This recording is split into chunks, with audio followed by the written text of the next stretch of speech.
Hello everyone, my name is Arti and you're watching HW News. How much time do you take if you have to make a big financial decision? For example, you want to buy a car or a house, or you want to switch your account from one bank to other. A lot of factors go into consideration, and looking at it takes time. If you are planning to buy a car or a house, depending on your financial situation, minimum of a month goes into deliberation, right? However, documentation placed in the Supreme Court in the demonetization case, the judgment for which came out yesterday, shows how the decision of demonetization was announced just 24 hours after the centre sent the proposal to the RBI. Now, we will not go into the judgment per se. Our managing editor, Mr. Sujit Nair, has already covered it in his editorial yesterday. If you haven't watched it yet, I have attached the link below. Now, there are two important details that I wish to highlight in this video. Let us talk about that. But before that, it takes time and effort to research, formulate and produce these videos that you see. Many of you have appreciated our work as well, and we are grateful for the love our viewers have shown. But we need more support from our HW News community. If you like the videos or the content that we bring to you, then please do consider paying us. Go to our website www.hwnews.in/subscribers.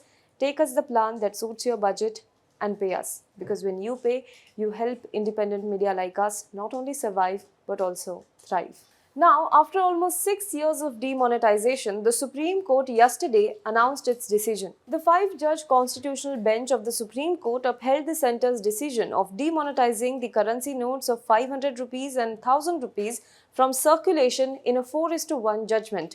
While 4 judges, Justice S. Abdul Nazir, Justice B.R. Gavai, Justice A.S. Bopanna and Justice V. Ramasubramanian upheld the government's move, Justice B.V. Nagaratna disagreed with the reasoning and the conclusion in the majority judgment. The 2 points that I want to highlight in the video are from the majority judgment. Number 1, demonetization was announced within a day of the proposal from the central government that was sent to the RBI board.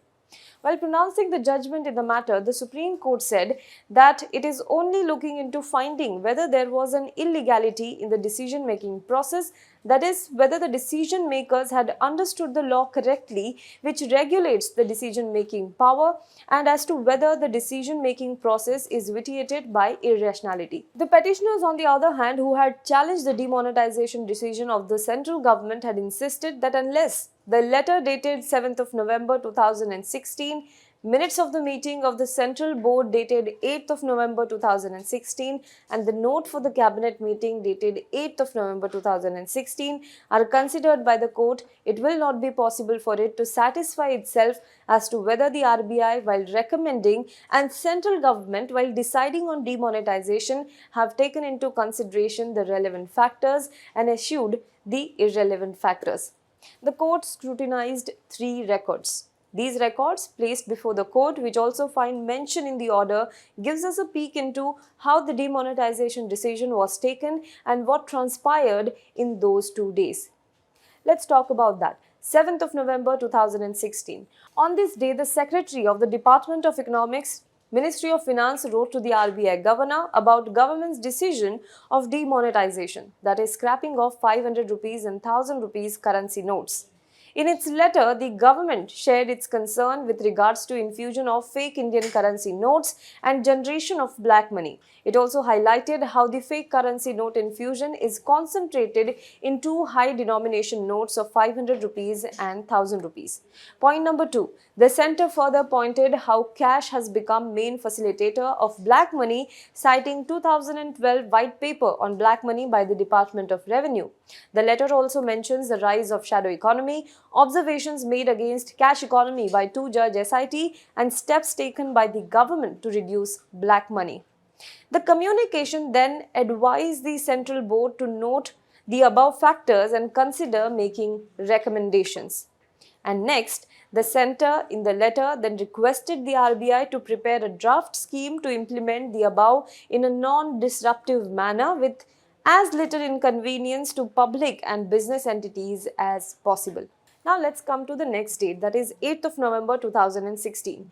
On this date, the Central Board of the RBI held a meeting. The minutes of the meeting show that the government's proposal was placed before the board by Deputy Governor, which led to elaborate discussion. Number 1. The Central Board had considered the pros and cons of the measure and how proposed step presents a big opportunity to take the process of financial inclusion further by incentivizing the use of electronic modes of payment.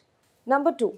The Central Board had taken into consideration that the matter had been under discussion between the central government and the RBI for the last 6 months, during which most of the issues raised in the meeting were considered. Number 3. After detailed deliberations, the Central Board resolved to recommend withdrawal of legal tender of banknotes in the denomination of 500 rupees and 1000 rupees of existing and any older series in circulation. Number 4. Then the RBI recommendations were communicated by the Deputy Governor to the Department of Economic Secretary, and a draft scheme for the implementation of the measure was also enclosed along with the said recommendations. Now, number 5, on the same day, note for the Cabinet for consideration of the Cabinet meeting was also sent. It contains details about the relevant data available as per Economic Survey of 2014-15 and 2015-16 and the report of the Intelligence Bureau with regards to infusion of fake Indian currency notes and generation of black money. Now, between the proposal officially being sent to the RBI and the announcement of the note ban by PM Modi, the gap was only 24 hours to 48 hours. Now, in November last year, in a video I had discussed an RTI reply by the RBI that revealed the details of minutes of the meetings on demonetisation. The RBI meeting that was held on 8th of November 2016 was just 2.5 hours before the decision was announced by Prime Minister Modi.